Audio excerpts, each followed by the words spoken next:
plus years. So I know there's been so many amazing black women that have been in this league, and continuing to uplift them, I think, is very important. And that's something I'm very aware of. And like I said, like I try to just be real and authentic and, share my truth. And I think that's very easy for me. Like I'm very comfortable in my own skin. And Caitlin Clark had finally bent the knee to the woke mob. And conservatives are pissed. What are you doing, Scarecrow?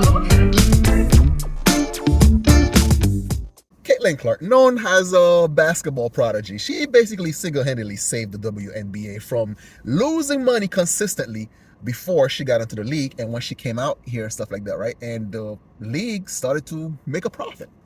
And of course, so because she's charismatic, she's a good ball player, and of course, it kind of also helped the fact that she stay out of all these woke messages, all the DI virtue signaling and stuff like that, because she just shut up and dribble.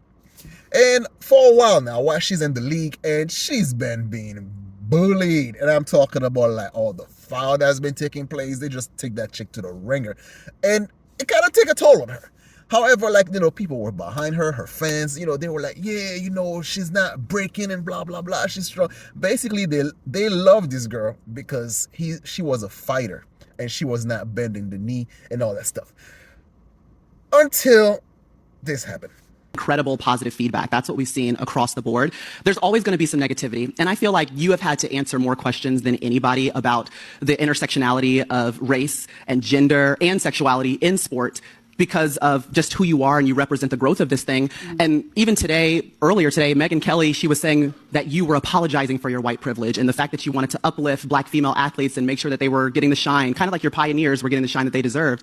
And I just want to know how you feel or how you respond to some of those criticisms when you have to deal with something that it's really not your problem. Like I feel like it's them looking in a mirror a little bit, but it still comes down on your shoulders. I feel like I always have had really good perspective on everything that's kind of happened in my life, whether that's been good, whether that's been bad. And then obviously coming to the WNBA, like I've said, I feel like I've earned every single thing that's happened to me over the course of my career. But also, I grew up a fan of this league from a very young age. Like my favorite player was Maya Moore. Like I know what this league was about. And like I said, like it's only been around 25 plus years. So I know there's been so many amazing black women that have been in this league, and continuing to uplift them, I think, is very important. And that's something I'm very aware of. And like I said, like I try to just be real and authentic and, share my truth. And I think that's very easy for me. Like I'm very comfortable in my own skin. And that's kind of been how it is my entire life. Yes. The players of the WNBA can't fucking stand her. Why? Because she's white. It's abject, absolute racism. It's total. Caitlin Clark wasn't being bullied just because she was white, because there are other white players in the WNBA. She was being bullied because she was white and she was that good, right? It's kind of like, let's say, if you look at rappers like, let's say, Eminem. There are a lot of other white rappers out there, but who gets the most hate? Eminem. Because it's not only that he's white, but he's in a place that is dominated by black people, and he's better than most of them, right? So it's the same thing with Caitlin Clark. She's in a field that is dominated by black players, and she's better than 99% of them.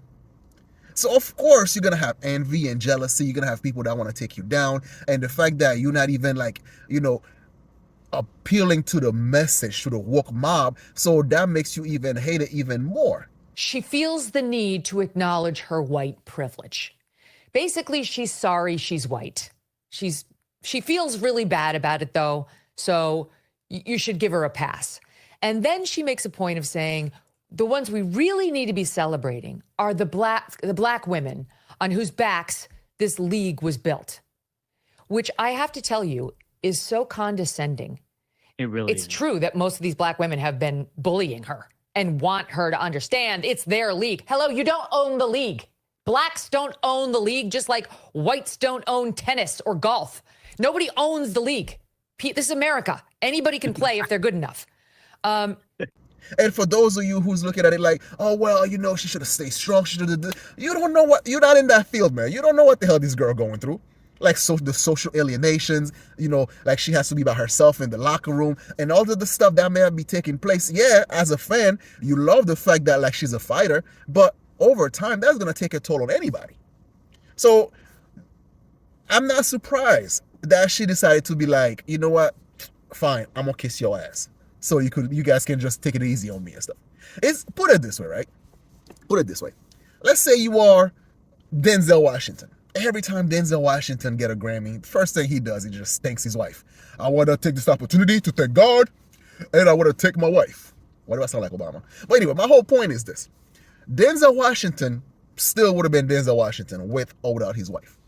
However, now, just to make sure that she feel good about herself, because there's a lot of attention that goes towards your husband, and then as a wife, you might feel kind of left out. You might feel like nobody sees you. You might feel like you're invisible to the rest of the world. So then therefore your man making sure that you don't feel insecure about yourself. So then, Denzel out here making sure that he's thanking his wife for, if it wasn't for my wife, I would never be the type of person that, even though that's bullshit, because he would have been whoever you are, as long as you put your mind to it. But you got to make your chick feel good about herself. That's what Caitlin Clark is doing. She got to make sure that all these insecure basketball players feel good about themselves, because they've been out here dribbling balls badly and then did not get the attention that they feel like they deserve. So therefore, Caitlin Clark is just spreading the loves around, making sure these bras just like feel special, like kind of pander to them. And you know how, listen, she's doing her thing, man. And we all know how women are. You make them feel special, they might go a little easy on you or stuff like that. I know it, you know it, and anybody who knows how to deal with some of these insecure women. You gotta, pander a little bit, just like make them feel special, something like that. So I don't blame her. And for those conservative or people who are actually upset with Caitlin Clark, just let her be, man. You can either be right or you can be tactical. And I think Caitlin Clark decided to be tactical, because at the end of the day, you have to work with these people every day. At the end of the day, you have to be the one that try to have a conversation. Your team might turn on you. They might like they did on the last game before, the last time when her team got disqualified. They weren't doing nothing. She was pretty much out there by herself. So yeah, at the end of the day, she has to pander a little bit. So I don't blame her. Caitlin Clark, do your thing. I support you. I don't agree with what you just did, but I understand. Anyway, let me know down below what you think in the comment section. You know who it is. I'm your host, The Haitian. So share, like, comment, and subscribe. I'm out of here. Peace. Year-old women's basketball star Caitlin Clark named Times Athlete of the Year. She admits to feeling white privilege. She's getting dragged for that. What do you think? Yeah, she was put in a tough spot. She said she deserves it. It has nothing to do with white privilege, but she's in a league and she's had to deal with any time she's been successful over the past year, 2 years. Everyone's tearing her down, saying, oh, it's only because you're white. That's garbage. You don't hear people talk about it. Was Tiger Woods white privilege? Was Simone Biles white privilege? Was Serena Williams white privilege? What she has similar with all athletes, black, white, indifferent. She's the most unique talent we've seen in this sport. Yeah. That's why everyone loves her. It has nothing to ease both sides. I personally wish she didn't say it, but I certainly understand why she would, and maybe I would in those shoes too.